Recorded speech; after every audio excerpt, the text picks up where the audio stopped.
नमस्कार. अधिक महिन्यात दानधर्मामध्ये आपण जाळीदार पदार्थ दान द्यायचे असतात. जसे की अनारसे, 33 अनारसे, 33 बत्तासे, 33 म्हैसूर पाक. म्हैसूर पाकालाही जाळी पडलेली असते.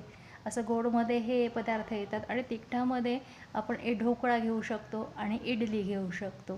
कारण या पदार्थांना जाळी पडते.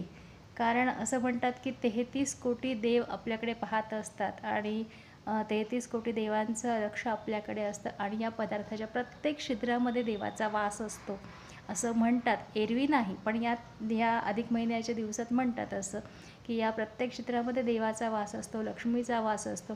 म्हणून तर आपण लक्ष्मीपूजनाला आपण अनारसे घेतो, अनारसे ठेवत असतो, आपण नैवेद्य म्हणून अनारसे ठेवत असतो. तसं लग्न कार्यामध्ये पण आपण अनारसा ठेवत असतो. शुभप्रसंगी आपल्याला अनारसा लागतो, कारण त्या प्रत्येक जाळीमध्ये देवाचा वास असतो, लक्ष्मीचा वास असतो आणि असा पदार्थ आपण दान करायचा असतो. त्यानंतर आपण आईची ओटी भरायची असते.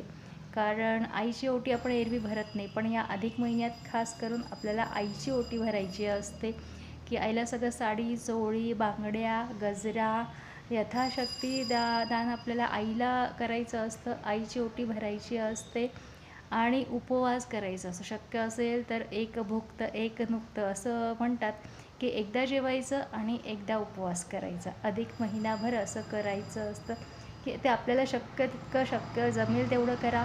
एकादशीला करू शकतो, एक दिवस केलं तरी चालतं आणि पौर्णिमेला करू शकतो. एकादशीला तर सकाळ संध्याकाळ उपवास असतोच, पण पौर्णिमेला पण आपण एकदा जेवायचं, एकदा उपवास करायचा किंवा महिनाभर केलं तरी याचं अधिक पुण्यफल आपल्याला मिळत असतं.